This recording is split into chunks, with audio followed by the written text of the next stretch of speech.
आपल्या महाराष्ट्रीयन संस्कृतीमधला एक पारंपरिक, गोड, सुगंधी असा नारळी भात. तर नारळी पौर्णिमा विशेष नारळी भात कसा बनवायचा हे मी आज या व्हिडिओमध्ये तुमच्याबरोबर शेअर करणार आहे. तर व्हिडिओ पूर्ण पहा. तर नारळी भात बनवण्यासाठी इथे 1 वाटी बासमती तांदूळ घेतला आहे. तुमच्या आवडीचा कोणताही तुम्ही तांदूळ इथे घेऊ शकता, आंबेमोहोर, इंद्रायणी. तर छान धुवून घेतला तांदूळ. जेवढा तांदूळ आहे त्याच्या दुप्पट पाणी टाकलं. पाव चमचा मी इथे मीठ वापरलेलं आहे आणि कुकरला एक 2 ते 3 शिट्ट्या करून हा भात मी आधी शिजवून घेणार आहे. तर 2-3 शिट्ट्यानंतर भात चांगला तयार झाला आहे. तर तुम्ही पाहू शकता हा अशा प्रकारे मस्त बासमती जो तांदूळ आहे छान शिजला आहे आणि हा जो आहे ना तांदूळ हा असा मी सुट्टा मोकळा करून घेणार आहे आणि नंतर त्याचा भात बनवणार आहे. तर खडे मसाले घेतलेले आहे, ड्रायफ्रूट्स, ओलं खोबरं, तूप, गूळ आणि केसरचं दूध घेतलेलं आहे. म्हणजे एक 7-8 काड्या दुधामध्ये गरम दुधामध्ये मी भिजवल्या.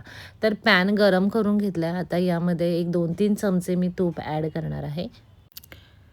तूप चांगलं गरम झालं ना, तर त्यामध्ये मी इथे 2 अख्खी वेलची घेतलेली आहे, 4 लवंग, दालचिनीचे तुकडे, ड्रायफ्रुट्समध्ये मनुके, काजू, बदाम याचे असे मोठे छान तुकडे करून घेतले. ते चांगलं परतून घेतलं आणि इथे 1 वाटी, 1 लहान वाटी खोबरं घेतलेलं आहे.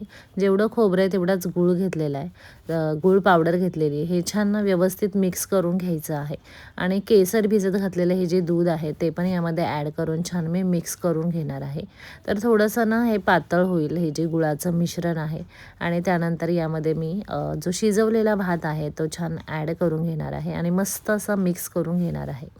त्याचबरोबर यामध्ये ना वेलची पावडर पण टाकलेली आहे. तर मस्त वेलची, केसर याचा जो या भाताला मस्त असा सुगंध येईल आणि स्वाद येईल आणि मस्त असा हा नारळी भात तयार होईल.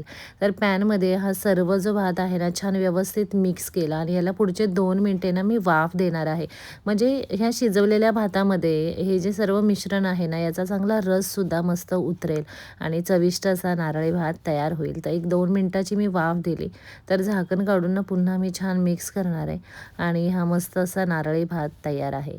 तर कुणाला ना असा मोकळा भात आवडतो, तर मोकळा भात ज्यांना आवडतो त्यांनी बासमती तांदूळ शक्यतो वापरावे आणि थंड झाल्यानंतर अजूनच हा मोकळा होतो भात आणि इंद्रायणी तांदळाचा सुद्धा छान असा चिकट असा भात तयार होतो. तर आपल्या महाराष्ट्रीय सणांमध्ये नारळी पौर्णिमा विशेष हा नारळी भात खूप ठिकाणी केला जातो. काही ठिकाणी नारळाच्या वड्या केल्या जातात, नारळाची खीर केली जाते. तर मी छान असा गोडसर केसरयुक्त असा तुम्हाला नारळी भात करून दाखवलेला आहे. नारळी पौर्णिमेला समुद्राची पूजा करून समुद्रामध्ये नारळ अर्पण केला जातो. तसेच समुद्राला आणि वरुणराजाला या नारळी भाताचा ना नैवेद्यसुद्धा अर्पण केला जातो. तर हा व्हिडिओ तुम्हाला कसा वाटला कमेंट करून नक्की सांगा. हा व्हिडिओ लाईक करा, शेअर करा आणि जर तुम्ही माझ्या चॅनेलला सबस्क्राईब केलं नसेल तर नक्की सबस्क्राईब करा. धन्यवाद.